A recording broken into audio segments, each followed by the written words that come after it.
estructura de Lewis uno debería poder predecir la geometría que tiene esta estructura, tanto la geometría electrónica como la molecular, y también definir la polaridad que tiene la molécula. Hasta ahí más o menos habíamos llegado. Sí, yo les expliqué también todo el tema del, digamos, de la teoría de enlace de valencia, el solapamiento de los orbitales. Eso fundamentalmente es importante para que ustedes puedan explicar cuántos enlaces sigmas o cuántos enlaces pi puede tener una molécula. Estamos, básicamente, cuando ustedes hacen la estructura de Lewis, van a analizar si hay enlaces dobles, enlaces triples o enlaces simples, y a partir de eso, uno ya podría indicar si el enlace es de tipo sigma o pi. ¿Me explico? Hasta ahí más o menos llegamos nosotros, ¿sí? Profe, yo tengo una duda, ¿puede ser? Sí, sí. Cuando hacemos la estructura de Lewis, no tenemos que tener en cuenta la estructura de la molécula para ordenar los átomos, para distribuir, digamos. No, eso es algo importante que yo quiero dejarles en claro. Digamos, desde ambos puntos de vista. Ahora paso a explicarte. Cuando vos haces una estructura de Lewis, vos podrías distribuir los átomos como logres interpretarlos, como los pongas, ¿sí? Porque la estructura,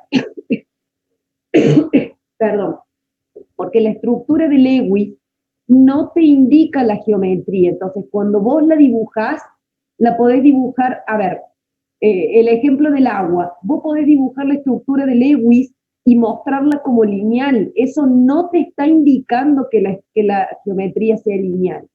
Y por otro lado, cuando vos ves una estructura de Lewis, por ejemplo, si yo te doy una estructura de Lewis y vos ves que el agua está lineal, cuidado que no significa que sea lineal. ¿Me explico? Porque la estructura de Lewis no te muestra la geometría, no tiene por qué hacerlo. Entonces vos podés dibujar las moléculas como puedas. ¿Qué es lo que sí tiene que estar se tiene que ver en la estructura de Lewis? En la estructura de Lewis vos tenés que indicar si tenés enlaces simples o enlaces dobles, es decir, cómo se están compartiendo los electrones, y los pares de electrones libres que tengas alrededor de todos los átomos, del central y de los periféricos. ¿Estamos? Sí, profe, gracias. ¿Sí? No, de nada. Esto es algo por ahí muy, muy común. Por ahí uno les muestra una estructura del Lewis, del agua, en donde aparece lineal y todos dicen que es lineal. No, para hacer el análisis de la geometría. Y otra cuestión, cuando uno va a mirar la geometría, habitualmente uno mira el átomo central, los pares de electrones que tenés en el átomo central y cuántos átomos periféricos tenés. Si tenés dobles enlaces o simples enlaces y si hay pares de electrones libres en los periféricos, no te interesa para plantear la geometría. Me explico que hay cuestiones distintas que uno mira cuando uno mira la estructura de Lewis y cuando uno va a analizar la geometría. Si bien a la geometría la vamos a analizar a partir de la estructura de Lewis, pero uno digamos, la estructura de Lewis, lo que uno hace es mirar los enlaces que tenemos. Ahí sí, en la estructura de Lewis es importante definir si tenés enlaces dobles o enlaces simples. Y todos los pares de electrones libres que te queden en el átomo central y en los periféricos también. ¿Estamos? Sí, sí. Profe, yo tengo una consulta, ¿me puedo preguntar? Sí, sí. ¿Cuál es o sea, no entiendo la diferencia entre geometría molecular y geometría electrónica? O sea, Eh, ¿o es lo mismo? no, dame un segundito que doy vuelta la compu, así les muestro una cosa en el pizarro. Pero esperen porque tengo todo desacomodado. Así te puedo explicar eso porque es algo, digamos, es como algo común que no se termine de interpretar.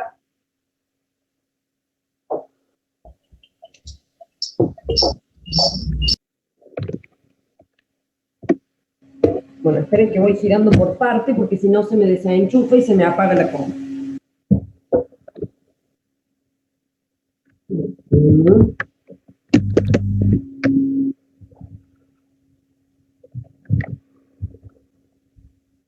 Bueno, los chicos hicieron un recorrido por todo mi escritorio. Bueno, ahí ven el pizarrón. Esperen que les dejo de compartir, así lo ven mejor. Sí, dale, profe. Ahí está. ¿Se ve? Sí, profe. ¿Sí? Vamos a ver el ejemplo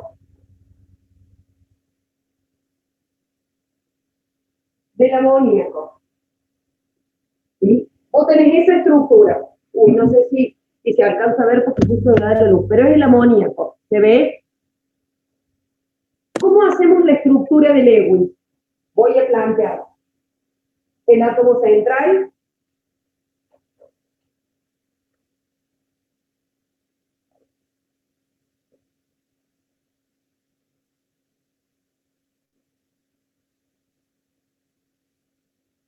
¿Estamos de acuerdo con esa estructura de Lewis para el amoníaco? Profe. ¿Sí? Fíjense, y acá respondo lo que me preguntaban antes también. Yo en la estructura de Lewis muestro los enlaces, si son dobles o si son simples, es decir, acá lo estoy indicando de alguna manera que se están compartiendo estos electrones, ¿sí?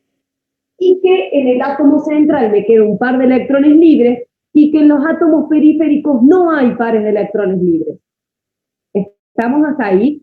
Incluso, si yo lo miro así, y voy a lo que me preguntaban antes, hasta parecería que acá yo tengo ángulos de 90 grados, cuando en realidad no es así. Eso es Lewis. Ahora voy a las geometrías, ¿sí? Cuando yo miro la geometría electrónica, voy a mirar todo lo que hay alrededor del, digamos, todas las nubes electrónicas alrededor del átomo central. ¿Qué tengo? Tengo el nitrógeno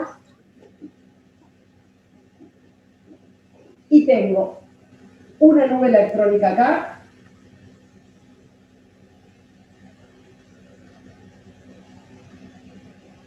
así. Esta es un par de electrones libres, ¿sí? Y estos orbitales son todos los orbitales que se están enlazando, o sea, todos los orbitales del hidrógeno. ¿Estamos hasta ahí? Sí, profe. Cuando yo mire la geometría electrónica, miro todas las nubes electrónicas alrededor del átomo central. Y en este caso tengo 4, que son las que yo dibujé en color azul. Entonces, la geometría electrónica, ¿cómo logra el amoníaco acomodar esas 4 nubes electrónicas espacialmente, formando un tetraedro? Entonces, la geometría electrónica para el amoníaco va a ser tetraédrica.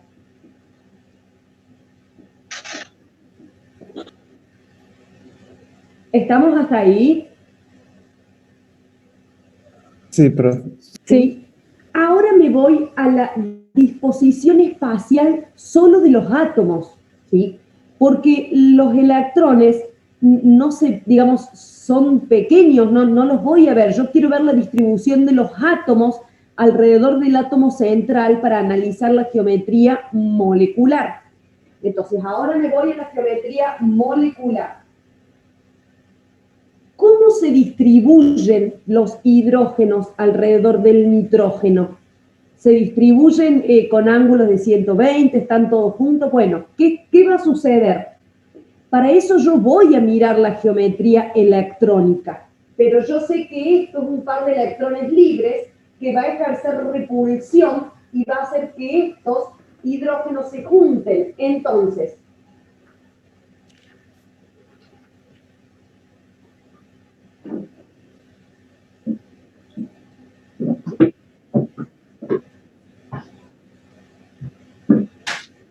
cuando yo miro la geometría molecular, solo miro los átomos, es decir, qué disposición adoptan los hidrógenos alrededor del nitrógeno. Claro, se va a formar una estructura piramidal.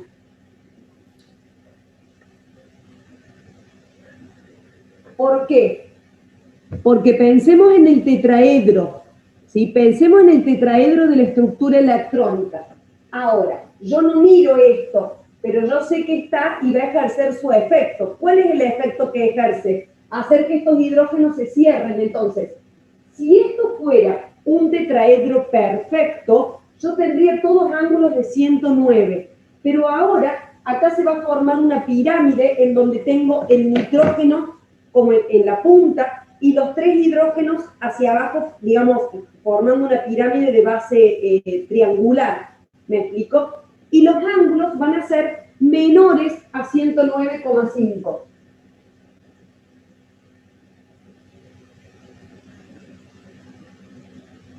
¿Por qué menores a 109,5? Porque yo miro la distribución de todas las nubes, que es la de un tetraedro. Y si esa distribución fuera perfecta, es decir, un tetraedro perfecto, ¿sí? Los ángulos serían todos de 109,5. Pero en este caso no van a ser perfectos, ¿sí? ¿Por qué? Porque yo tengo un par de electrones libres que ejerce repulsión y hace que los hidrógenos se acerquen. Justo vi que alguien me preguntaba, no sé si justo fue eso lo que yo repetí o era otra duda. ¿Se entendió un poco más? Sí, ahora sí, profe. ¿Estamos? ¿A qué me refiero con un tetraedro perfecto? Pensemos, por ejemplo, en el metano, y lo hago acá en un costadito. El metano, ¿sí? Es así. No tiene pares de electrones libres en el átomo central, entonces la geometría electrónica va a ser igual a la molecular y va a ser un tetraedro. Y ese sí va a ser un tetraedro perfecto, porque no hay ninguna nube electrónica que genere repulsión. Entonces, espacialmente se distribuyen formando un tetraedro perfecto con todos los ángulos de 109,5. Ahora, esta geometría electrónica va a ser la de un tetraedro, pero distorsionado.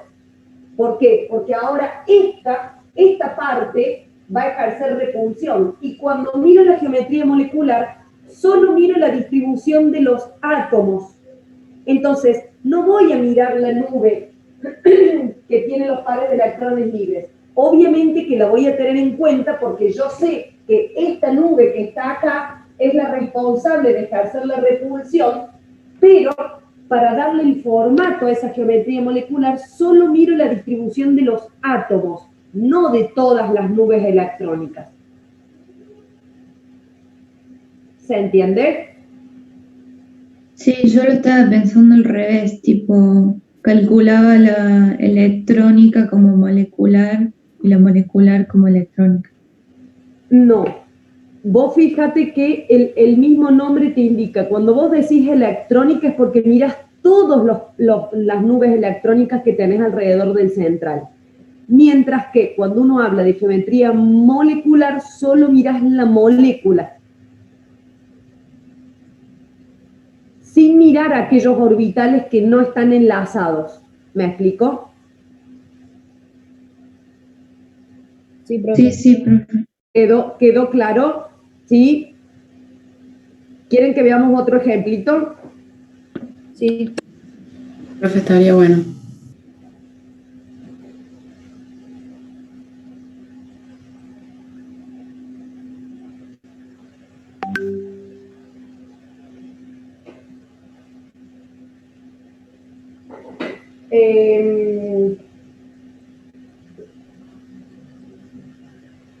Justo ahí yo sé que les da la luz de la... Ahí está.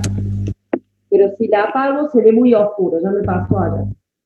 Bueno, ahí tenemos otra molécula.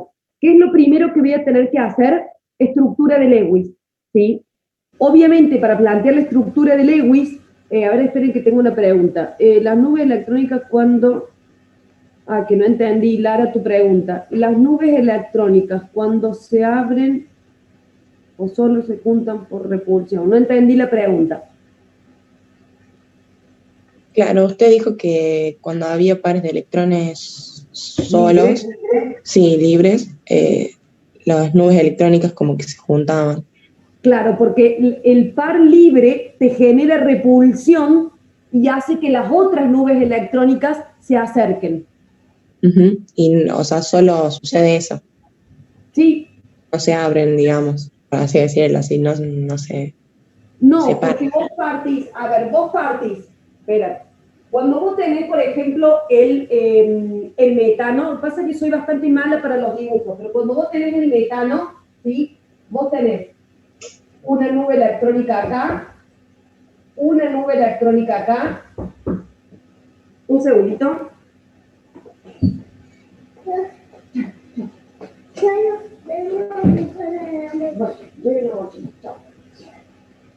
Va.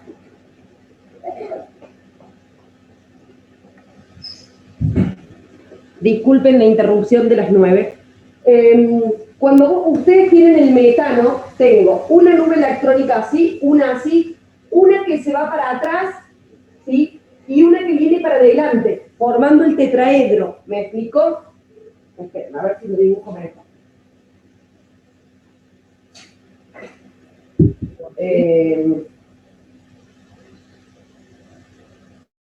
Así. Profe, sería que cuando todos están enlazados, digamos, no hay pares de electrones libres, están lo más separados posibles entre ellos, y cuando hay electrones libres, digamos, los repele y hace que se junten Claro. los que están enlazados. Exactamente, porque cuando vos acá tengas, esto está más abierto. Es así.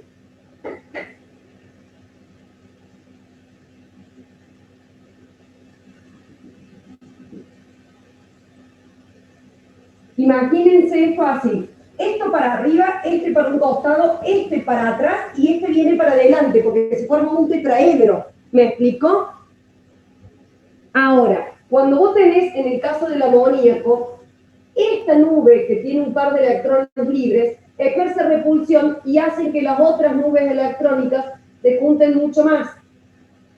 Entonces, acá ustedes van a tener todos ángulos de 109,5, pero acá van a tener ángulos menores a 109,5. ¿Por qué? Porque si bien esto, desde el punto de vista electrónico, hay 4 nubes electrónicas y también es un tetraedro, pero está distorsionado, porque ahora esta nube va a ejercer repulsión y estas nubes electrónicas se van a acercar mucho más. ¿Me explicó? Profe, ¿y por qué esa nube electrónica que no forma enlaces genera más repulsión que las otras? Bueno, porque son justamente electrones que no están enlazados. Entonces, si se acuerdan, yo al principio les comenté, cuando hay pares de electrones libres, son los que más ejercen repulsión, ¿sí? Y cuando hay cuando hay dos pares de electrones libres, mayor es la repulsión. Siempre las nubes electrónicas van a tener una repulsión, pero cuando el par de electrones está libre, la repulsión que ejercen es mayor todavía. ¿Me explicó? Sí, gracias, profe. ¿Sí? Me voy al ejemplo que les había puesto.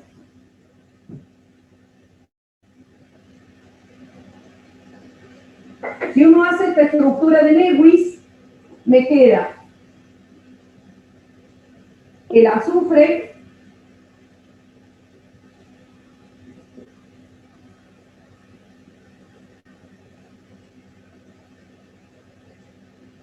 Profe, igual todo esto de la los... estructura de Lewis. Profe, Sí. disculpe. Todo esto de los ángulos y eso usted lo va a tomar, o sea, bien la distribución, nosotros vamos a tener que dibujar esos temas. No, ¿O no? dibujar no. Por ahí los ángulos sí se los podemos llegar a preguntar. Siempre consideren los ángulos de las geometrías perfectas, o sea, cuando es lineal es de 180, cuando es trigonal plana es 120 y cuando es tetraédrica 109,5, nada más.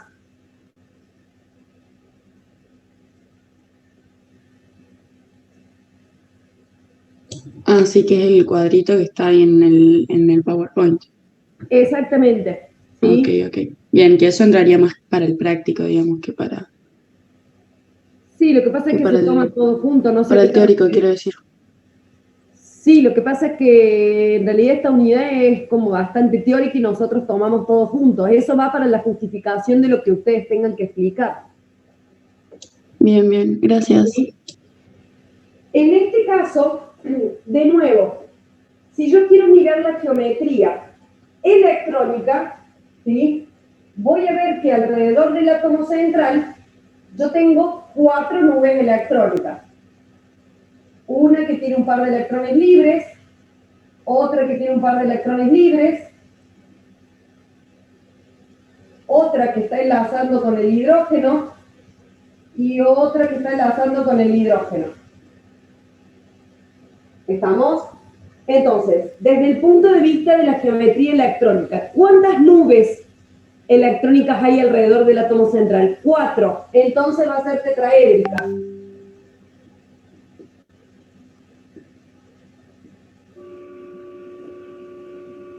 ¿Estamos? Sí, profe. Ahora, me voy a la geometría molecular. Ahora, yo voy a tener 2 nubes con pares de electrones libres que ejercen repulsión. ¿Sí? Y voy de nuevo. Si esto fuera, acá yo tengo un tetraedro. Si fuera un tetraedro perfecto, los ángulos serían de 109,5. No es perfecto, porque ahora tengo 2 nubes electrónicas que ejercen repulsión y estos átomos se van a acercar mucho más. Entonces, desde el punto de vista de la geometría molecular, yo voy a ver el azufre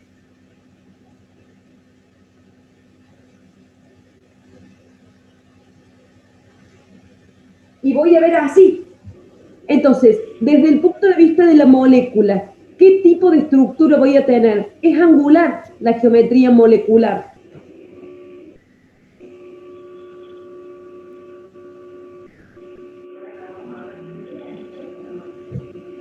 ¿Me explico? Sí, sí. ¿De cuánto va a ser ese ángulo? Menor a 109,5. Porque yo miro cómo sería si la geometría electrónica esta fuera perfecta. La distribución sería de 109,5, pero acá yo sé que se van a acercar. Entonces va a ser menor. ¿Me explicó? Sí, profesor. ¿Sí? Me voy a un último ejemplo. Profe, ¿y ahí los libres no los graficas? No importa porque igual no les vamos a pedir los gráficos. Lo pueden graficar o no. Lo importante es que al momento de indicar cuál es la geometría no los miren a esos libres si estoy indicando la molecular. Obviamente los tengo que tener en cuenta porque si yo no los tengo en cuenta diría que es lineal y no lo es. ¿Estamos?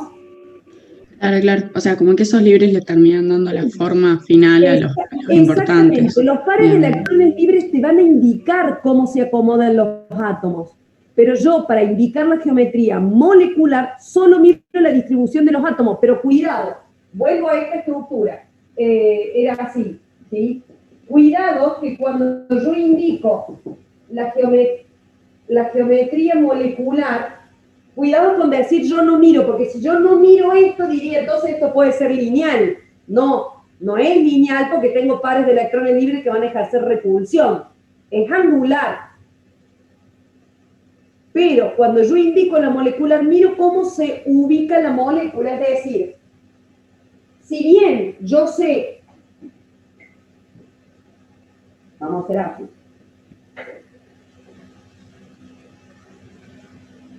¿Qué teníamos acá? Teníamos 2 pares de electrones libres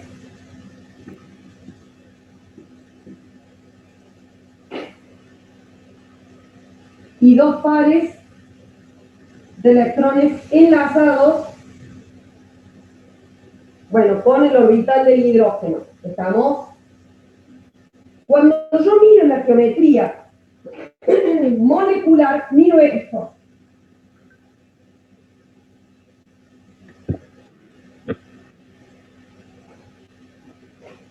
Estos eran los orbitales del hidrógeno, chicos, ¿ven? Este es un hidrógeno y este es el otro hidrógeno. ¿Se entiende? Entonces, cuando yo miro la geometría molecular, miro lo que yo les marqué en verde. Es decir, cómo se ubican los átomos enlazados, cómo se acomodan alrededor del átomo central. ¿Se entiende? Sí, profe, se entiende. ¿Sí?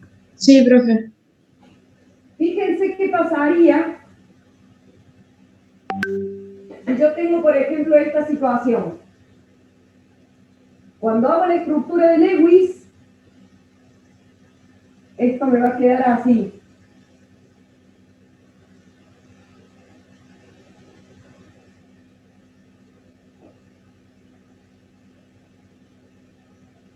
A ver, acá tenemos 1, 2, 3, 4, 5, 6. Y acá tenemos 1, 2, 3, 4, 5, 6. Y acá tenemos 1, 2, así.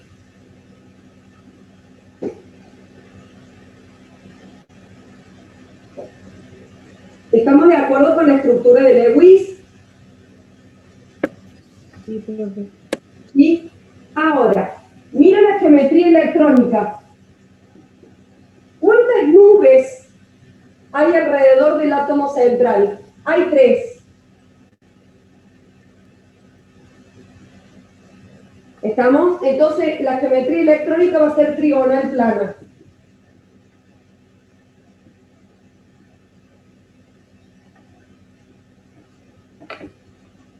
¿Estamos hasta ahí?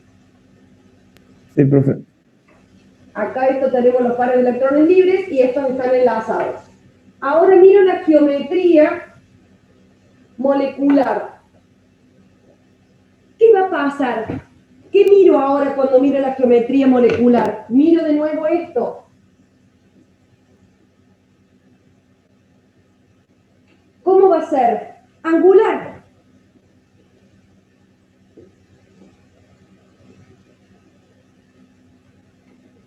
¿Cómo van a ser los ángulos? Bueno, miro la geometría electrónica.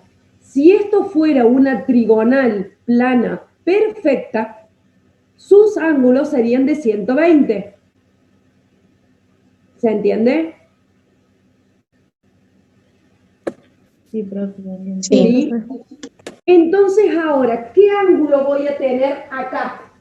Y el ángulo yo sé que va a ser menor a 120, porque sé que tengo un par de electrones libres, que es este que va a ejercer repulsión. Entonces esto se va a cerrar. ¿Me explico? Profe, o sea que la electrónica, o sea, nos fijamos en las nubes electrónicas alrededor del átomo central nomás. Exactamente. Ah, bien. Y acá es donde yo les digo, que me preguntaban al principio, cuando yo hago Lewis tengo que indicar si hay enlace doble o triple, pero cuando miro la geometría no me importa. Alrededor del azufre, en ese caso hay 3 nubes electrónicas. Una que está libre, una que enlaza con con un oxígeno y la otra que enlaza con el otro. Nada más. Para mirar la geometría. Profe, entonces sería que el par libre genera repulsión, entonces van cerrando los átomos enlazados, por lo que Exactamente. Al haber repulsión, los aleja y hace que en este caso los oxígenos se acerquen entre sí. Claro, sí, sí. ¿Sí? ¿Estamos? Sí, profe. Bien.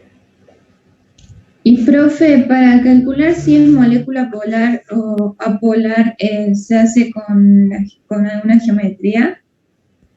A partir de la geometría, vos te fijas si los momentos dipolares se anulan o no. ¿Pero con cuál de las dos? ¿Con la electrónica o con la electrónica, no? En realidad con la electrónica, porque cuando vos tengas pares de electrones libres en el átomo central, generalmente eso va a ser polar.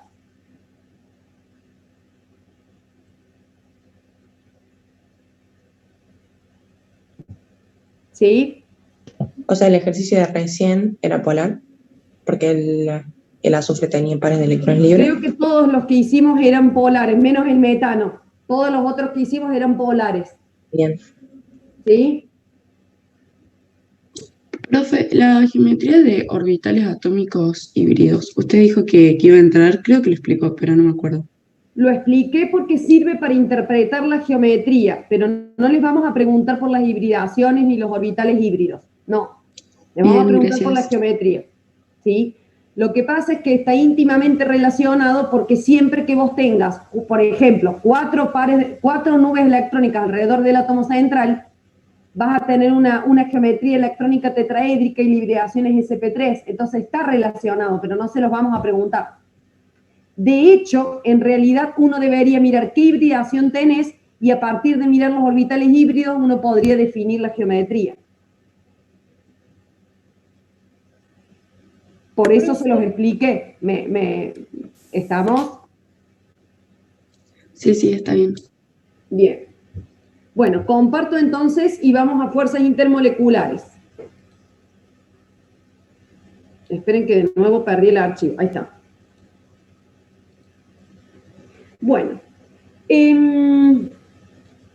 Para analizar las fuerzas intermoleculares, chicos, es importantísimo definir la polaridad de la molécula. Para eso tenemos que ver si los momentos dipolares se anulan o no, que es lo que me preguntaban recién.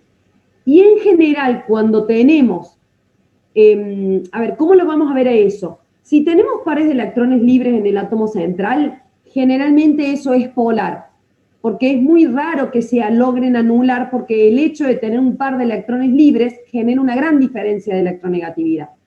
¿Estamos hasta ahí?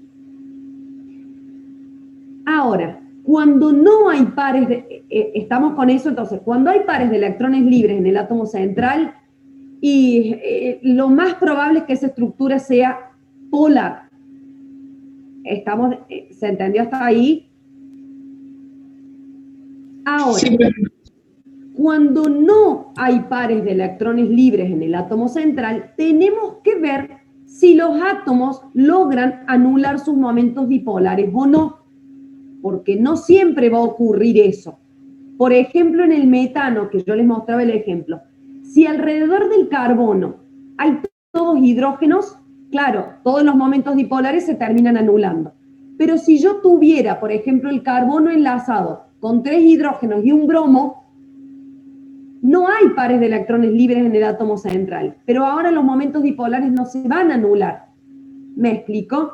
Porque el momento dipolar del enlace carbono-bromo no se anula con los otros enlaces carbono y hidrógeno. Entonces, ahí sí voy a tener una molécula polar. ¿Me explico? Sí.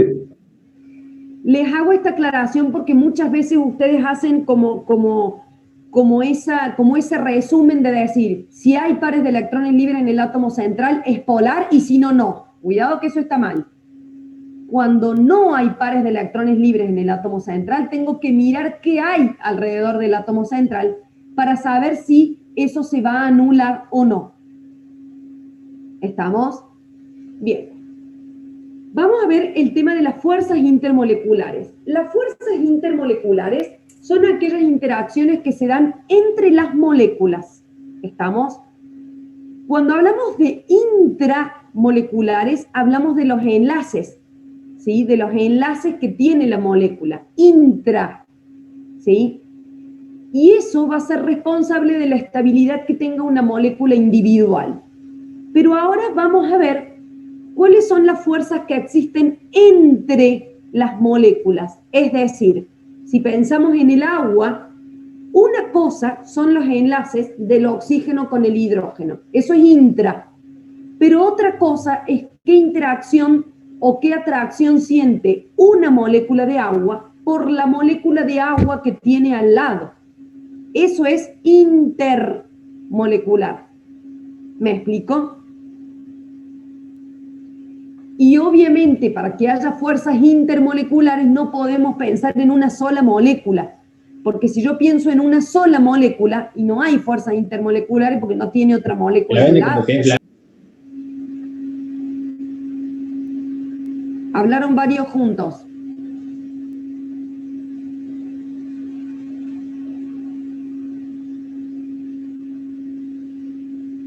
¿Era un comentario para mí o no?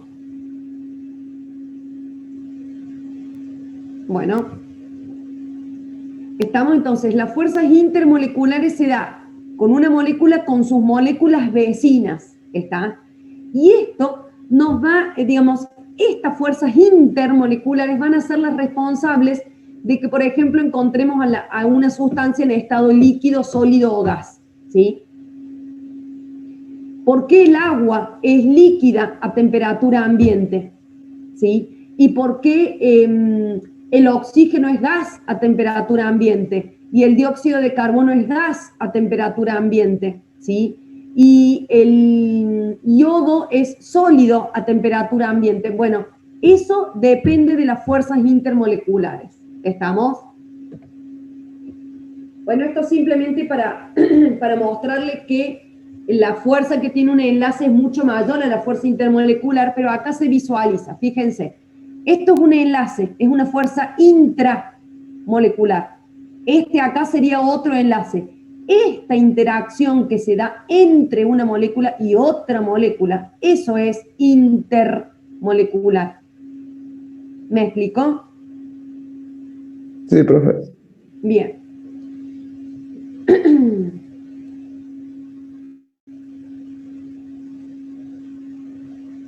De hecho, les cuento que lo que yo les decía recién en estado líquido, sólido, gaseoso.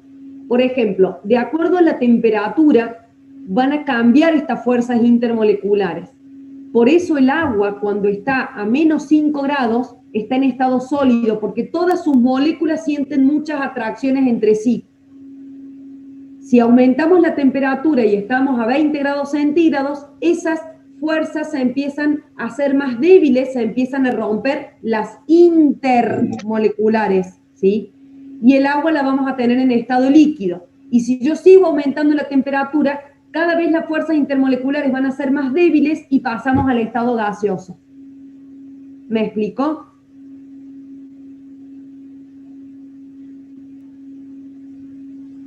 Sí, profe. Y O sea, muchas profe, veces mayor temperatura, las fuerzas son más débiles. Sí. Perfecto, Sí. gracias, profe.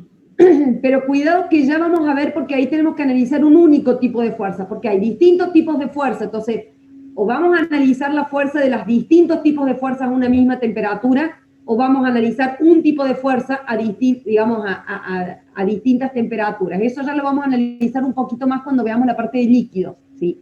Pero muchas veces yo les suelo preguntar, si yo tengo una molécula de agua a 25 grados, ¿en qué estado de agregación está? Y todos responden, líquido. Mentira. Si yo tengo una sola molécula de agua, no puedo indicar el estado de agregación porque no sé qué relación tiene con las moléculas vecinas si no hay moléculas vecinas. ¿Me explicó? Sí, profe. ¿Sí? A ver, es como que yo les dijera, bueno, en el curso, en el aula, pensemos en un aula de tipo presencial como eran antes, supongamos que yo tengo un solo alumno y alguien me pregunta, ay, ¿cómo se lleva con los compañeros? Y no se lleva, si hay un solo chico, ¿cómo se lleva con los compañeros? No hay compañero. Bueno, acá pasa lo mismo. Si yo tengo una sola molécula de agua, no puedo indicar un estado de agregación, porque justamente el estado de agregación depende de la interacción de esa molécula con sus vecinas. ¿Me explicó? Sí. Esto lo vamos a retomar cuando veamos la parte de líquido fundamentalmente, pero quería dejárselos en claro para que vean la importancia que tienen estas fuerzas intermoleculares, ¿sí? Bueno, eso es un ejemplo que va a lo mismo que les decía recién. ¿Qué tipo de fuerzas tenemos? Tenemos fuerzas de tipo ion-dipolo. ¿Qué son este tipo de fuerzas? El nombre de la fuerza les va a indicar quiénes están interactuando. Entonces, cuando decimos ion-dipolo, estamos hablando de que hay un ion y hay un dipolo. ¿Qué es un dipolo? Un dipolo es una molécula que sea polar. Cualquier molécula que sea polar va a generar un dipolo, porque justamente su nube electrónica no se distribuye de manera homogénea, sino que vamos a tener una densidad de carga positiva en un extremo y negativa en el otro extremo. Eso constituye un dipolo. Entonces, siempre que hablemos de un dipolo, estamos hablando de una molécula que es polar. Entonces, en la fuerza ion-dipolo, ¿qué vamos a tener? Iones y moléculas polares. ¿Estamos de acuerdo hasta acá? Dipolo-dipolo. ¿Qué vamos a tener? Bueno, ahora vamos a tener las interacciones de moléculas que sean polares. Particularmente hay un tipo de dipolo-dipolo que se llama puente hidrógeno. Ya los vamos a ir viendo a cada uno en particular, ¿sí? Hay otra fuerza que es dipolo-inducido. Y estas se van a dar cuando tengamos moléculas apolares. Y ya vamos a ver cómo se induce un dipolo cuando la molécula es apolar, ¿sí? Cabe aclarar que cuando yo digo dipolo solo, me estoy refiriendo a un dipolo permanente, es decir, una molécula que es polar. Cuando digo dipolo inducido, en realidad estoy hablando de una molécula que es apolar, pero de alguna manera se induce un dipolo. ¿Estamos? Lo pueden llamar como dipolo permanente y dipolo inducido. Yo muchas veces ya por generalidad, cuando digo dipolo solo, me refiero a un dipolo permanente. ¿Me explico?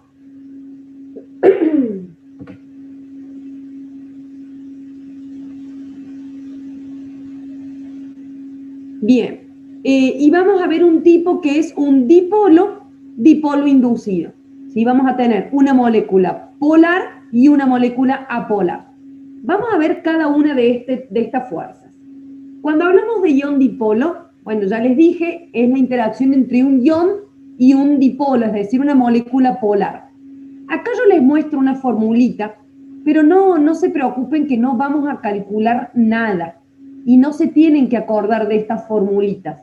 Pero sí está bueno que tengan en cuenta para poder interpretar cuándo la fuerza tiene mayor o menor magnitud. Entonces, cuando tenemos una fuerza ion-dipolo, es porque tenemos un ion y tenemos una molécula polar.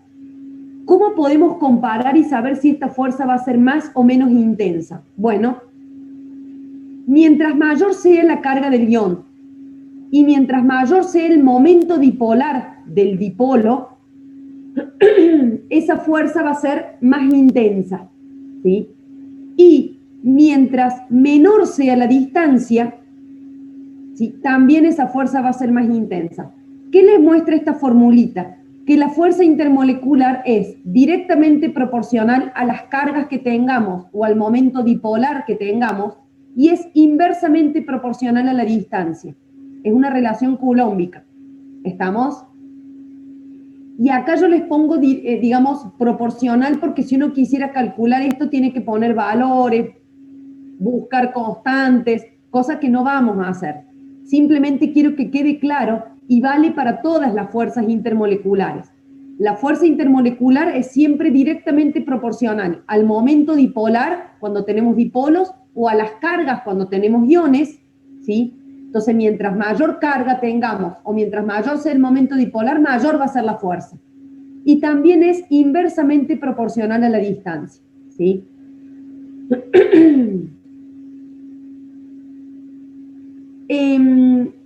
Está buena tu pregunta, Lara. ¿A qué distancia? Bueno, distancia entre las estructuras que interactúan.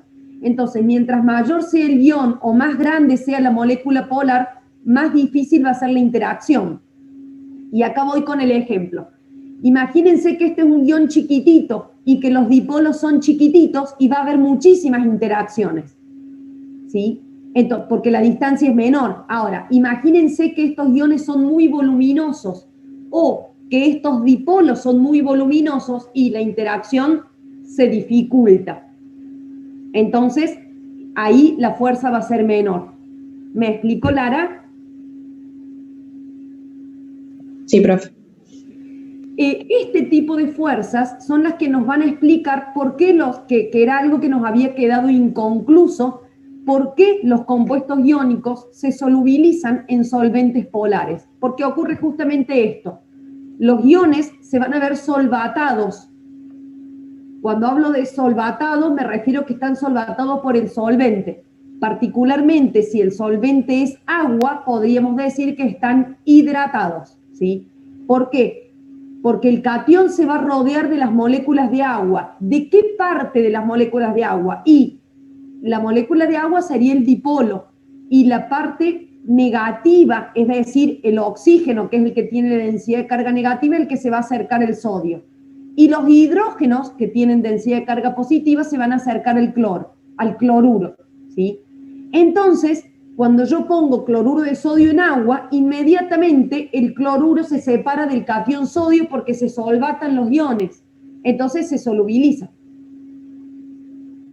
¿Estamos? No, profe, a mí no me quedó tan claro. ¿No? Va de No, nuevo. tampoco. Cuando nosotros ponemos cloruro de sodio en agua, ¿sí? O en cualquier solvente que sea polar, ¿sí? ¿Qué va a suceder? El sodio se separa del cloruro. ¿Por qué? Porque los iones van a quedar rodeados por las moléculas del solvente. ¿Estamos? Entonces, los iones se van a separar porque van a quedar rodeados por las moléculas de solvente. ¿Por qué quedan rodeados por las moléculas de solvente? Porque el sodio es un ion con carga positiva y va a atraer a los oxígenos del agua. El cloruro, que tiene carga negativa, va a atraer a los hidrógenos del agua. Entonces, las moléculas van a rodear a los iones. Y una vez que el sodio se separó del cloruro, entonces el compuesto iónico se disuelve. ¿Me explico? Como Sí, ejemplo, profe, ahora sí. ¿sí? Como ejemplo, cualquier compuesto iónico que ustedes pongan, uno dice habitualmente en agua, pero en cualquier solvente que sea polar, ¿sí? Porque siempre los dipolos del solvente van a solvatar a cada uno de los iones. Cuando digo solvatar me refiero a que lo van a rodear. Entonces ya al rodearlo lo van a separar del otro ion. Por eso un compuesto iónico. Cuando tenemos un compuesto iónico yo tengo un catión y un anión. Entonces cuando ese compuesto iónico formado por el catión y el anión entran en el solvente polar, se solvatan porque las moléculas del solvente lo rodean. ¿Me explicó? Aquí Sí, no. ahora sí. Alguien me dijo que sí y alguien me estaba haciendo una pregunta.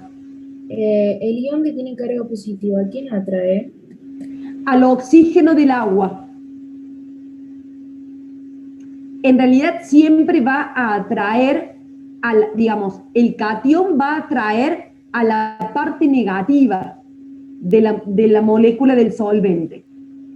Cuando yo miro el agua, ¿quién tiene la densidad de carga negativa? El oxígeno, porque es el que tiene los pares de electrones libres. Esos pares de electrones libres son los que se van a acercar al sodio. ¿Estamos? Sí, profe, gracias. Bien.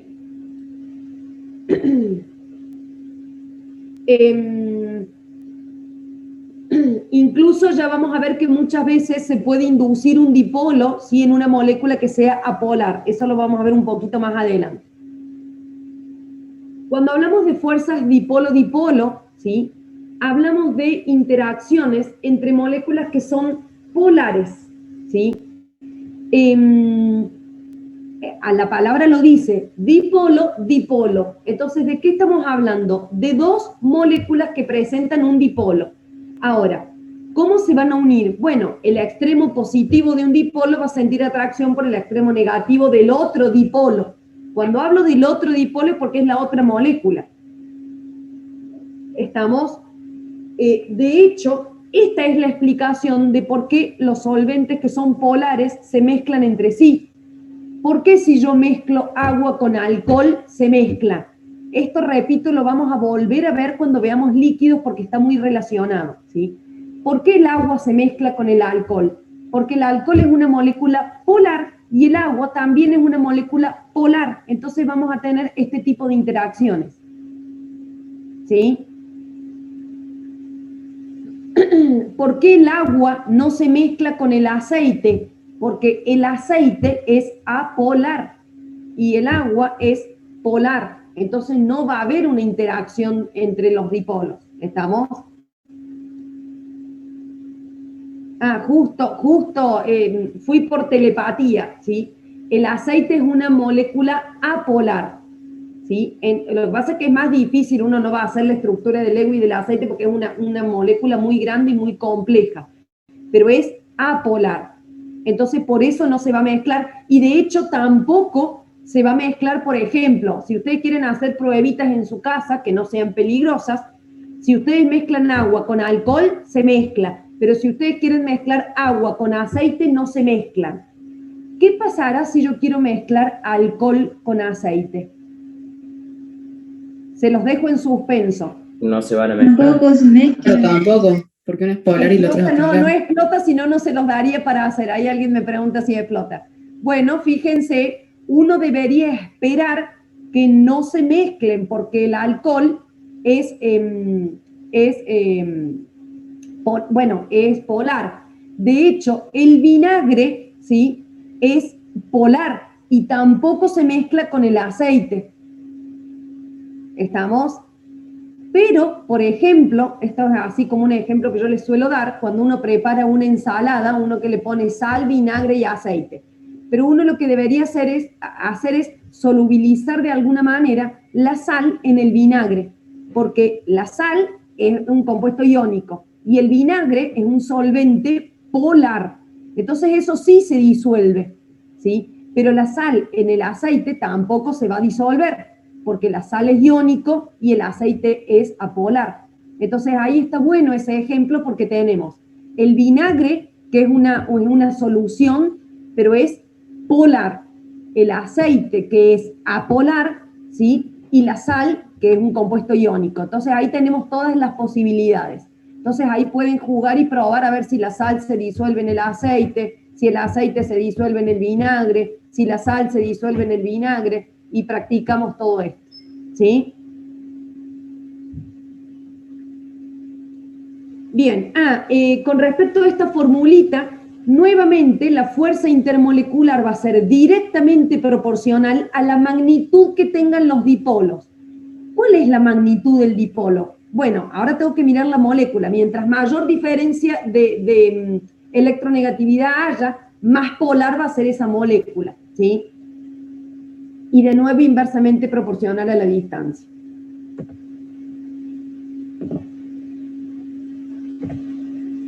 Bueno, con respecto a las interacciones de puente hidrógeno, hay que decir que son un tipo de dipolo-dipolo, porque estamos hablando también de moléculas polares, ¿sí?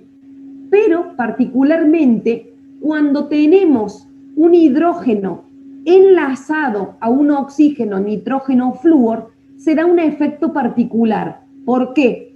Porque estos átomos son muy electronegativos, entonces tienen tendencia a tomar los electrones, entonces el hidrógeno que quede enlazado queda como bastante desnudo, porque los electrones del hidrógeno son atraídos por el átomo central. Entonces, ese hidrógeno va a sentir una atracción muy fuerte por el nitrógeno vecino, y así sucesivamente. En este ejemplo, por ejemplo, tenemos un flúor que va a atraer a los hidrógenos vecinos. La fuerza intermolecular de puente hidrógeno son las que están pintadas como en azul. Recuerden que es una fuerza intermolecular, entonces es la atracción de una molécula con otra molécula.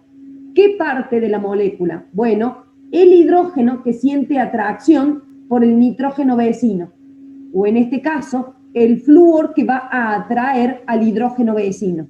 Entonces, para que haya puente hidrógeno, tienen que tener sí o sí hidrógeno enlazado a nitrógeno, oxígeno o flúor. Otra cosa no. ¿Estamos?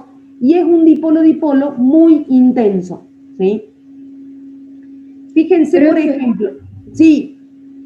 O sea, yo no entiendo. O sea, ¿es una molécula, o sea, las dos son polares? Sí. ¿O es una sola?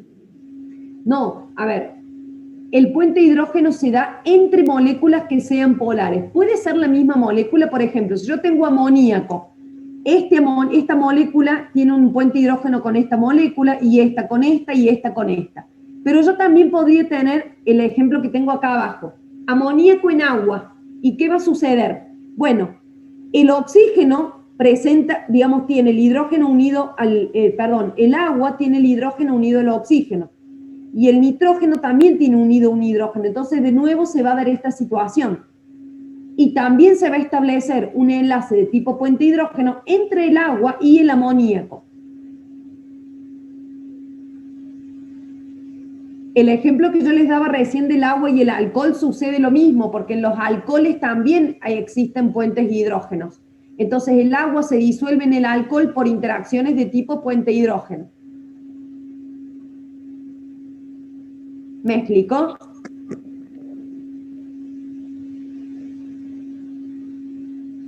¿Sí?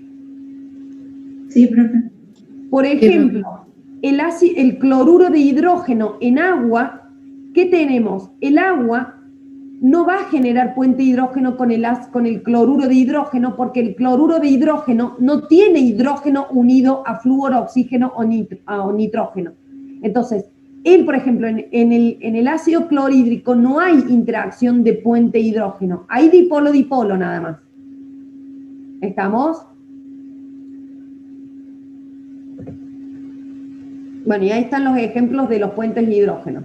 Incluso los puentes hidrógenos son los que mantienen las estructuras de las proteínas, porque en el caso, por ejemplo, de las proteínas, tienen toda una estructura muy particular que se mantienen unidas por interacciones de puente hidrógeno.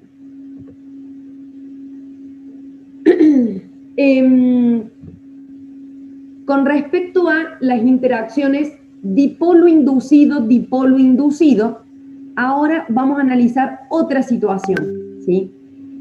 Cuando hablamos de dipolo inducido, hablamos de moléculas apolares, ¿sí? O moléculas no polares, que uno diría, bueno, no tienen un dipolo, pero lo que ocurre es que en algún momento esa nube electrónica puede sufrir alguna distorsión y formar lo que se llama un dipolo momentáneo o dipolo instantáneo, ¿sí? O dipolo inducido. Es un dipolo que no es permanente, pero se forma en algún momento y genera una pequeña interacción. Cuando se induce un dipolo en una molécula apolar, esa molécula apolar, ¿sí?, va a inducir un dipolo inducido, ¿sí?, en la molécula vecina y así sucesivamente. Entonces, este es el tipo de interacción que existe cuando tenemos moléculas que son apolares. Por ejemplo, uno dice el hidrógeno. El hidrógeno, de alguna manera, sus moléculas no se dispersan absolutamente, se mantienen unidas por una interacción débil, porque estas en general son interacciones débiles, ¿sí? Y el hidrógeno es una molécula apolar, entonces cuando yo tengo moléculas apolares, el tipo de interacción que vamos a tener es un dipolo inducido, que se le suele llamar también fuerzas de dispersión. Son débiles, pero en algunos casos pueden llegar a ser intensas. ¿En qué casos? Cuando tenemos nubes electrónicas muy voluminosas, existe mayor probabilidad de que esta nube electrónica se distorsione. Y ahí hablamos de justamente el efecto de polarizabilidad. Es decir, qué tan deformable o qué tan distorsionable es la nube. Bueno, si la nube es voluminosa hay mayor probabilidad. Entonces, cuando las nubes electrónicas son voluminosas, este tipo de interacciones se hacen más intensas, ¿sí? Bueno, y hay algunos ejemplos. ¿Estamos hasta acá? Sí, profe. Hay otro tipo de interacción que lo vamos a ver menos, ¿sí?, son menos comunes, y es el dipolo inducido. ¿A qué nos referimos? Bueno, mirando el nombre, deberíamos analizar y decir, bueno, hay una molécula polar, que sería el dipolo, que induce el dipolo inducido en una molécula apolar, ¿sí? Entonces, se da cuando tenemos presencia de una molécula polar y una molécula apolar, ¿sí?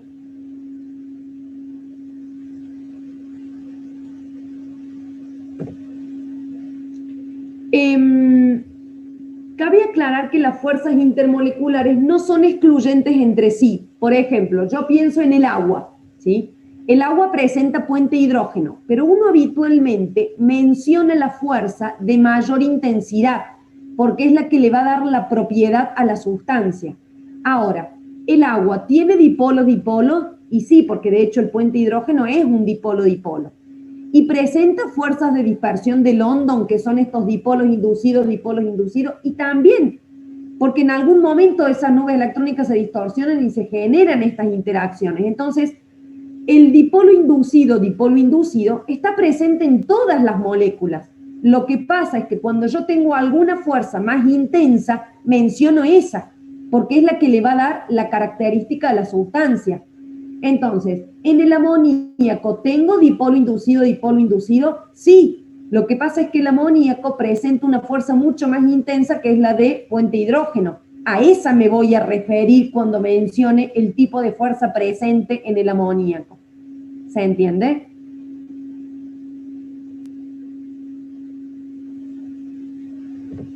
Sí, profe. Y acá les dejo un cuadrito muy interesante, ¿sí? Para que ustedes se puedan guiar y de alguna manera definir cuál es el tipo de interacción presente, porque acá viene lo difícil. Yo les doy una estructura, una sustancia, y ustedes me tienen que decir qué tipo de interacción tiene. Entonces, uno debería hacerse estas preguntas, ¿sí? Hay iones, y ahí vamos siguiendo el cuadrito, ¿sí? Si hay iones, me voy para este lado. Además de los iones, ¿hay moléculas polares? Bueno, si solamente hay iones y no hay moléculas polares, en realidad estamos en presencia de un enlace de tipo iónico. Cuidado que los enlaces de tipo iónico en realidad no son, fuerzas intermoleculares, porque recuerden que a los compuestos iónicos no se los considera como una molécula, ¿sí? La interacción sería entre un ion y el otro, pero no sería puntualmente intermolecular, ¿sí? Sigo con el cuadrito. Si tenemos iones y también tenemos moléculas polares, entonces la interacción es ion-dipolo. Y ahí, bueno, ahí les dejo algunos ejemplos, ¿sí? Si cuando yo me hago la pregunta de si participan iones, no participan iones, me voy para el otro lado del cuadrito. Si no hay iones y tampoco hay moléculas polares, quiere decir que solamente estamos en presencia de moléculas que son apolares. Entonces estamos en presencia de la fuerza de dispersión de London, o dipolo inducido. ¿Estamos? Si no tenemos iones, pero sí tenemos moléculas polares, entonces estamos en presencia de dipolo. Y acá tendremos que discriminar si es o no puente hidrógeno. Entonces, si hay hidrógeno unido a nitrógeno, oxígeno, flúor, es puente hidrógeno. Si no, será dipolo. ¿Se entendió? Sí, profe. Sí, profe. A ver, esto está bueno para que ustedes lo tengan o se hagan un diagrama y puedan, cada vez que vayan a hacer un ejercicio o a definir un tipo de fuerza intermolecular, sigan estos pasos. Por ahí ya van a ver que cuando lo hagan un par de veces es como que es sencillo, digamos, está bueno y los orienta un poco, pero después ya van a ver que uno ya se lo acuerda, digamos, porque no son tantas las opciones. Tienen que tener en claro, por supuesto, la estructura de la molécula, porque es clave saber si la molécula es polar o no. Si no, no van a poder definir la fuerza intermolecular. ¿Me explico?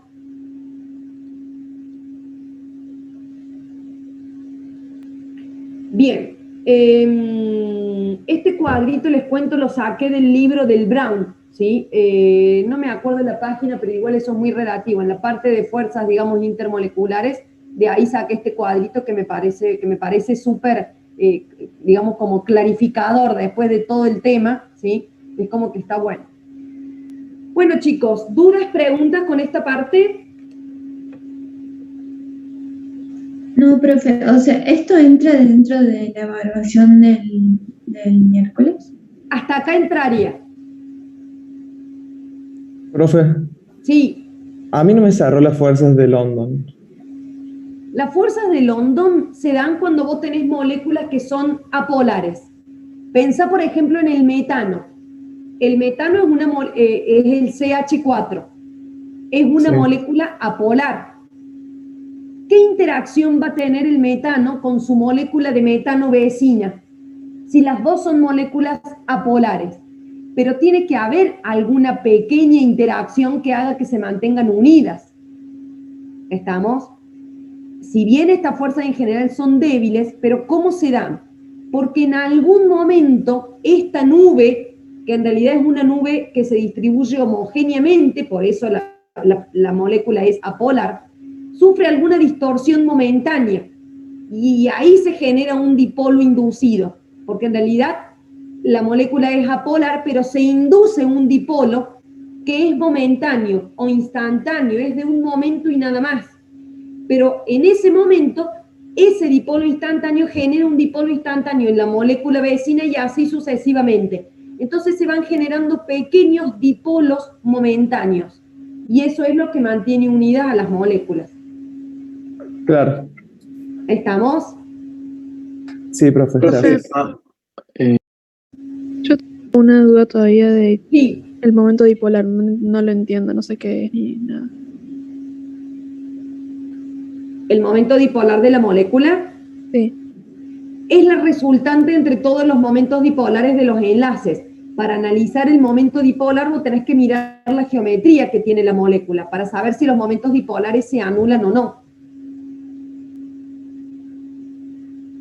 ¿Y cómo sabría los momentos dipolares de los enlaces? Y tenés que mirar la geometría de la molécula y mirar las direcciones, digamos, tenés que mirar las direcciones que tienen los momentos dipolares de cada uno de los enlaces. Para eso vos tenés que analizar la geometría de la molécula.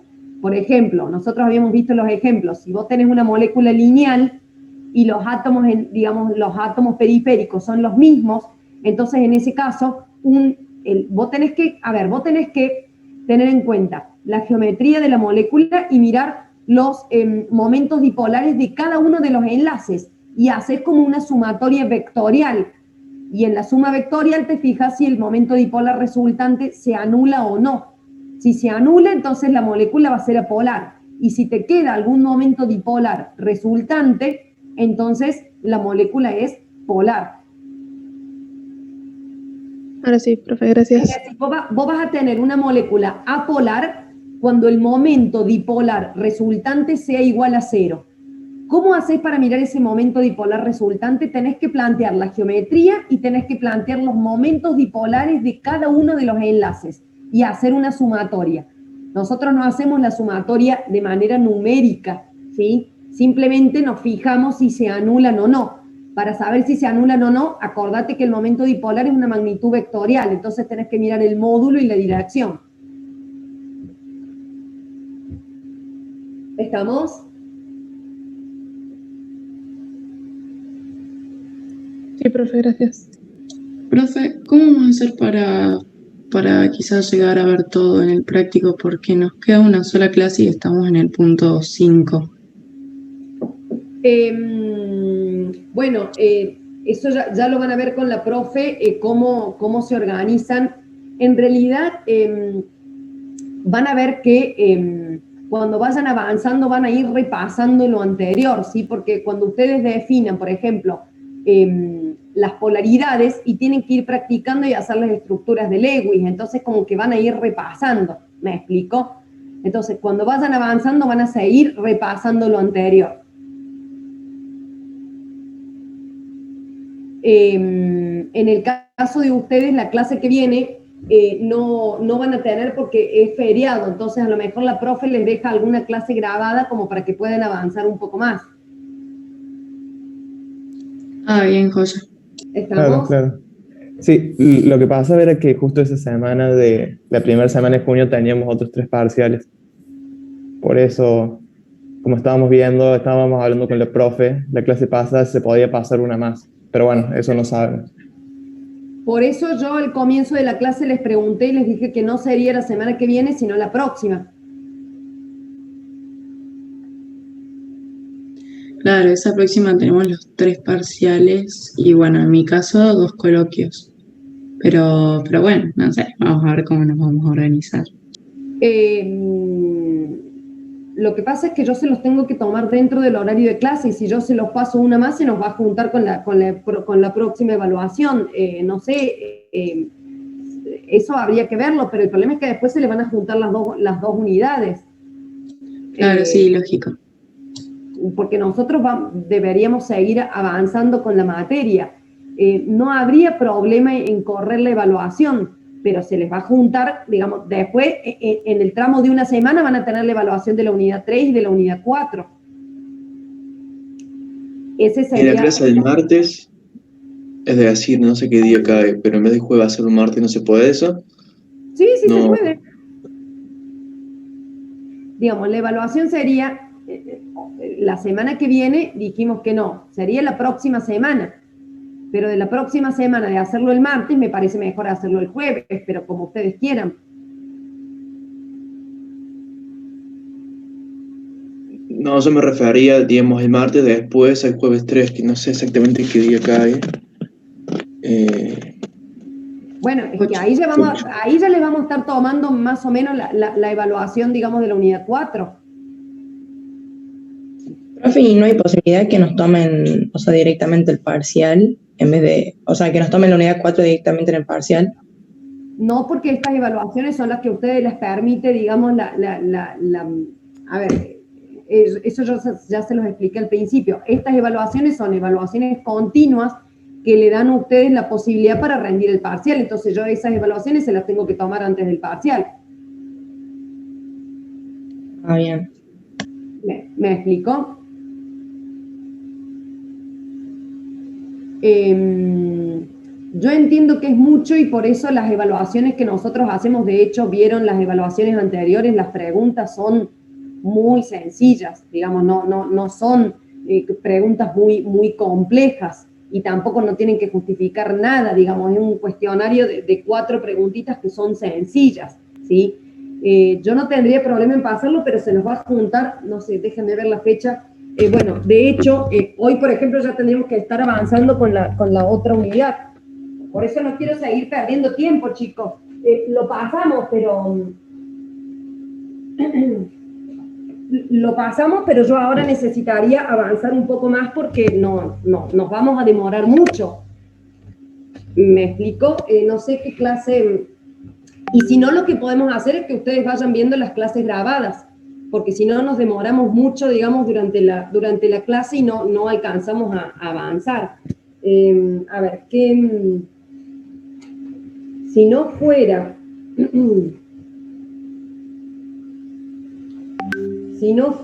el 3 de junio, tendremos que pasarlo para la semana del 10 de junio o el 8 de junio, que se lo pudiera tomar Lorena el día martes.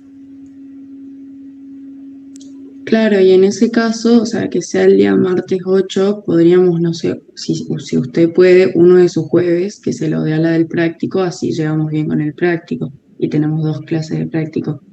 Lo que pasa es que yo el martes no les puedo dar yo en el horario del práctico porque estoy dando otro curso. Ah, bien, sí. Entonces ahí se complica, digamos, en ese horario yo estoy dando, digamos, los martes, tampoco sé si ella puede en el horario del teórico, eso la verdad no lo sé, pero yo no puedo en el horario del práctico, entonces ahí perderíamos más clases. Podría ser una opción que sea el martes 8, pero les aclaro que ya por ahí íbamos a ir terminando la unidad número 4. Sí, lo que pasa es que con el práctico vamos bastante atrasados, entonces quitarle tiempo a eso, no sé.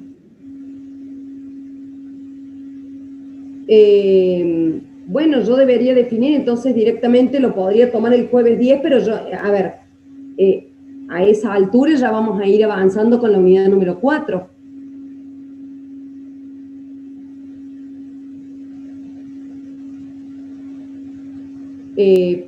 Lo podemos dejar si quieren para el jueves 10.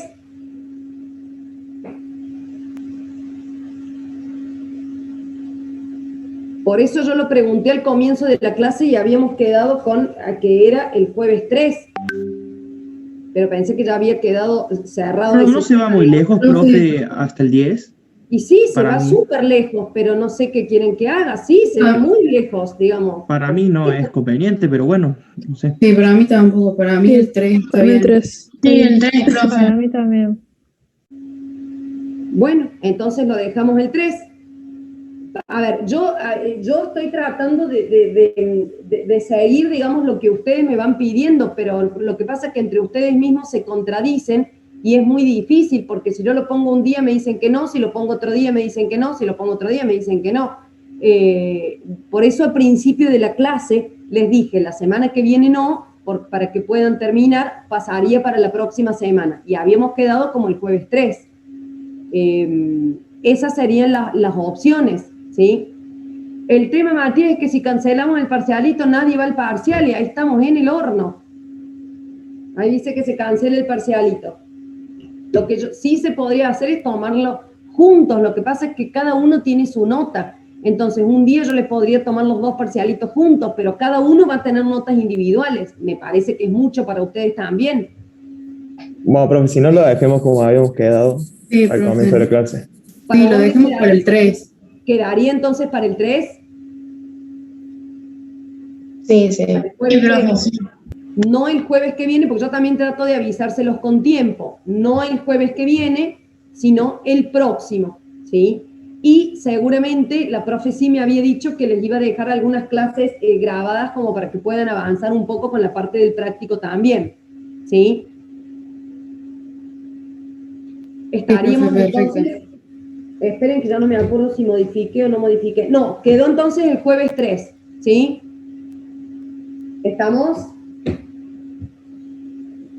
Listo, profe. Gracias.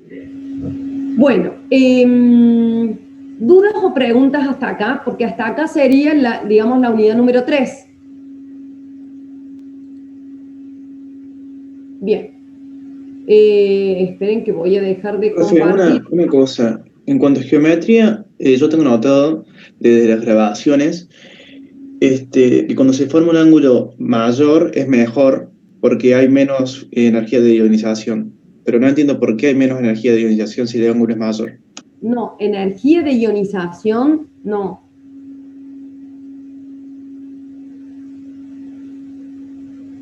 A ver, hay menor repulsión. Hay menos, hay menos energía potencial porque la molécula se relaja porque las nubes electrónicas están más separadas. Pero cuidado que la energía de ionización es otra cosa, nada que ver. Entonces, o lo interpreté mal, o lo escuché mal, no sé. Pero bueno. No, que, a ver, cuando las nubes electrónicas se acomodan alrededor del átomo central, siempre van a intentar estar lo más alejadas posible para disminuir la energía potencial, ¿sí? Para tener menor energía, pero no de ionización. ¿Estamos? Es una cuestión de repulsión. Va a sentir menor repulsión. ¿Estamos? Profe, yo tengo otra consulta. Sí. Con respecto a la geometría molecular, las planas trigonal y la tetraédrica son perfectas cuando no tiene pares de electrónicos no enlazantes. Cuando no tienen pares de electrones libres y cuando los átomos son, a ver, vuelvo al pizarrón. Me dijiste, ahí ya está. Ahí quiero mostrarles un ejemplo.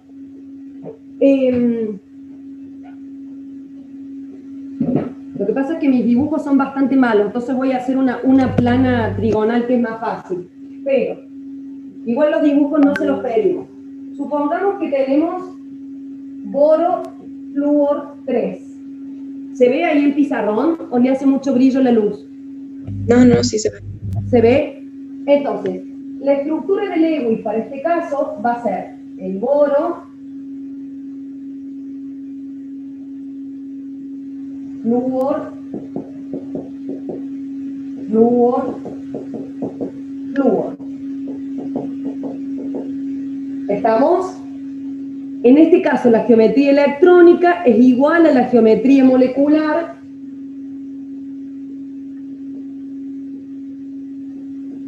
y es trigonal plana.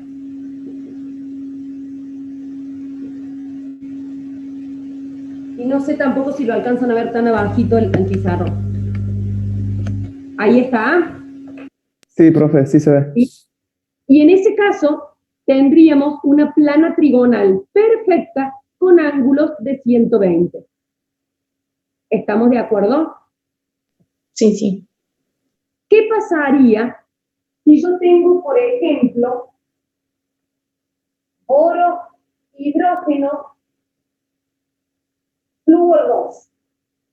¿Sí? Voy a hacer la estructura de Lewis. Tengo el boro,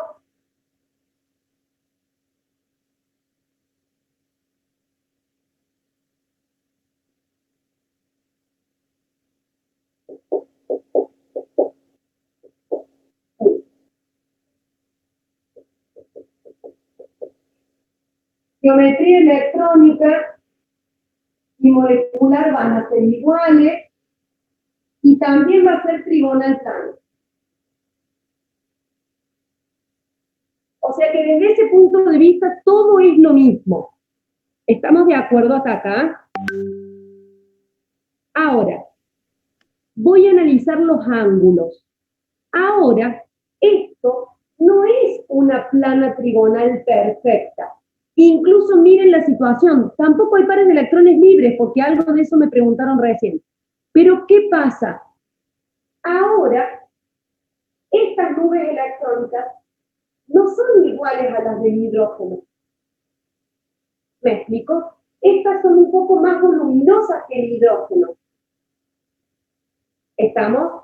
Entonces, acá va a haber una distorsión. No van a ser todos los ángulos iguales. ¿Me explico? Entonces, acá los ángulos van a cambiar y probablemente la molécula ya no sea, digamos, en este caso, esta molécula, por ejemplo, es apolar, mientras que esta no. Vamos a poner otro ejemplo para que se note más todavía la diferencia. Vamos a hacer así.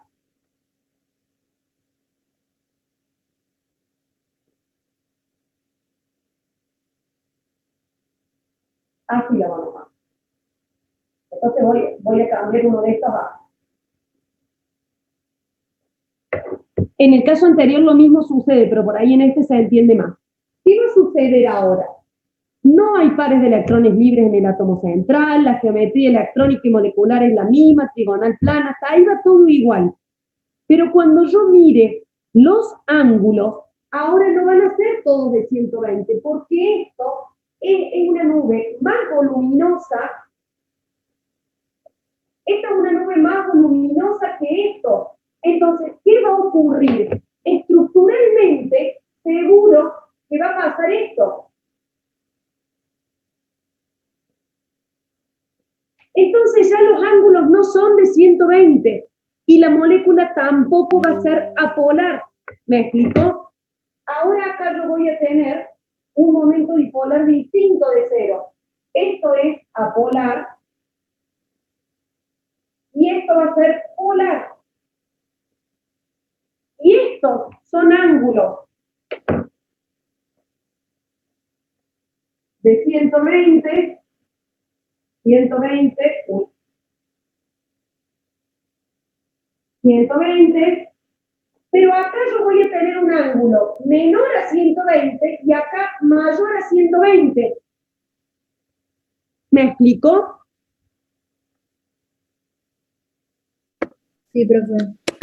No, profe, ¿por qué es polar la otra? Porque los momentos bipolares ahora no se van a anular. Porque vos acá, estos momentos bipolares se anulan porque son todos iguales.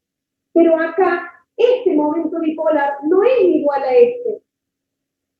Entonces, la sumatoria vectorial no se anulan. Claro, perfecto, gracias, profe. Por eso, la importancia es, cuando uno mira la polaridad, primero tengo que mirar, digamos, la estructura del Lewis y la geometría. Si hay pares de electrones libres, eso va a ser polar. Pero cuidado, cuando no hay pares de electrones libres en el átomo central, tengo que mirar qué tengo alrededor.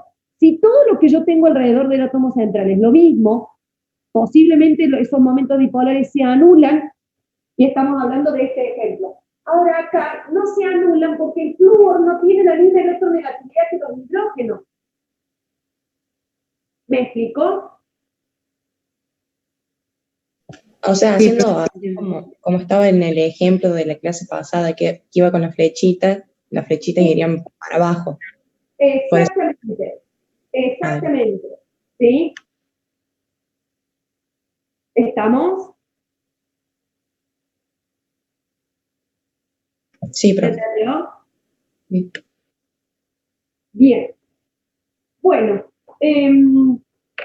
no sé si avanzamos mucho hoy, pero sí creo que quedó bastante más claro toda esta parte de la unidad número 3. Es como todo que se va sumando, porque ustedes van a ir haciendo esto y van a ir practicando la geometría, la estructura de Lewis, todo. ¿Estamos de acuerdo? Profe, Sí. en la estructura de la derecha sería, la geometría electrónica tampoco sería perfecta. No, en la otra. Acá. La geometría electrónica, ¿no? No va a ser perfecta. Bueno, en ambos casos, la geometría electrónica y molecular es la misma porque no hay pares de electrones libres en el átomo central. En este caso es perfecta porque todos los ángulos son de 120, pero acá no es perfecta porque te queda distorsionada. ¿Por qué te queda distorsionada? Y porque las nubes electrónicas son distintas, el tamaño es distinto, la diferencia de electronegatividad es distinta, entonces ya la distribución no es homogénea. Sí, perfecto. ¿Estamos? Claro, Esta nube es más voluminosa que esta, entonces ocupa más lugar en el espacio y va a ejercer un poco más de repulsión que estas otras. ¿Estamos? Sí, profe. ¿Se entiende? Sí, yo pensaba que eso solo afectaba a la molecular, pero no, eso era nomás. No. Y tampoco tiene que ver con que haya o no pares de electrones libres, porque fíjense que en este caso, en ninguno de estos ejemplos hay pares de electrones libres. ¿Estamos? Sí.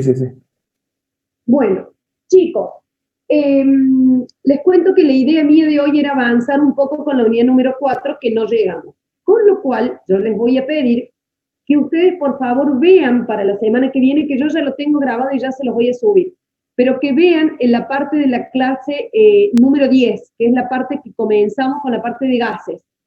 Que por favor vean el video antes de la clase, así yo durante la clase lo puedo pasar un poco más rápido y podemos avanzar un poquito más. ¿Estamos? Sí, profe. Sí. Dale, profe. No, Vicente, no arrancamos líquidos. La unidad que sigue, les hago la introducción, la unidad que sigue es la unidad de estados de agregación. Entonces, vamos a ver todos los estados de agregación y lo que vamos a ver es justamente gases, líquidos y sólidos, todo, ¿sí? Vamos a empezar con gases, ¿sí? No es una unidad muy larga, ¿sí? Y la parte de líquidos tiene mucho que ver con todo esto de las fuerzas intermoleculares que hemos visto, ¿sí? Entonces, como que continuamos. Martín, no alcancé a subírselas, la clase de la que yo les estoy hablando ya están grabadas. La clase número 9 ya está grabada, que es la que vimos hoy, está grabada completa, como parte 1 y parte 2. Lo que pasa es que solamente yo les he subido la primera parte. Ahora ya en un ratito les subo todo lo que falta.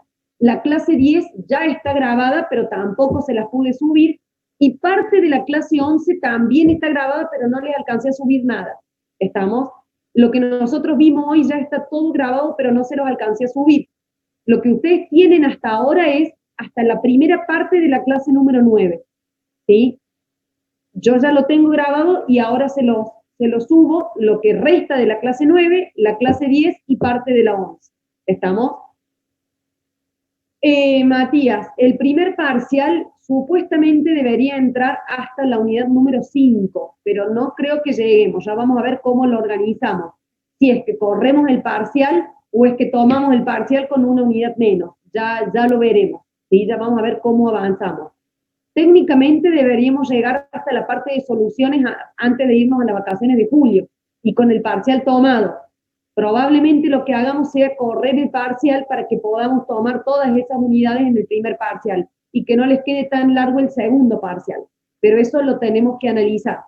En el cronograma teníamos hasta la unidad número 5 y el parcial lo teníamos antes de las vacaciones.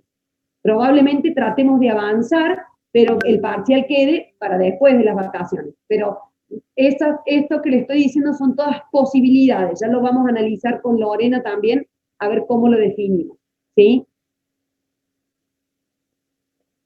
Sí, está bueno cambiar el parcial, pero ahí les dejo una responsabilidad grande a ustedes, porque si bien tiene, a ver, a mí no me gusta hacer eso porque les queda el parcial colgado después de las vacaciones que se supone son para descansar. Y muchas veces lo que pasa es que durante las vacaciones después se olvidan todo, vienen con todo, digamos, las ideas voladas y después en el parcial no logran retomar todo lo que se vio antes. Entonces, si es que se pasa el parcial para después de las vacaciones, ahí van a tener ustedes un compromiso en que realmente estudien, repasen, vuelvan a ver los videitos, vuelvan a ver, digamos, las clases, porque todo está grabado y subido, cosa de que no se olviden todo durante las vacaciones, ¿sí? Bueno, eso ya vamos a ver cómo nos organizamos. Y, profe, es mejor si lo toma antes de las vacaciones, no después. Sí, lo que pasa es que si lo tomo antes, no creo llegar a ver toda la unidad número 5. Yo también Sí, estaría bueno antes, profe. Pasa que ese día también tenemos otro parcial programado para el de 1 de julio, pero bueno, hay que verlo. He sabido que se les complica, eso he sabido que se les complica, entonces la decisión va a estar, porque a mí realmente me gustaría tomar con la unidad número 5 incluida, porque si no después el segundo parcial se les va a hacer muy largo. Entonces, hay algo que yo sí voy a priorizar y va a ser intentar tomarlo con la unidad número 5 incluida, pero tampoco los puedo correr porque nos falta ver toda la unidad número 4 y toda la unidad número 5. Entonces, bueno, ya vamos a ver cómo lo organizamos. Así que bueno, chicos, entonces nos vemos nosotros la semana que viene, ¿sí? Chao, profe, gracias. Perfecto, profe, muchas gracias. Nos vemos. Chao, chao. Gracias, Muchas profe. gracias a ustedes. Chao.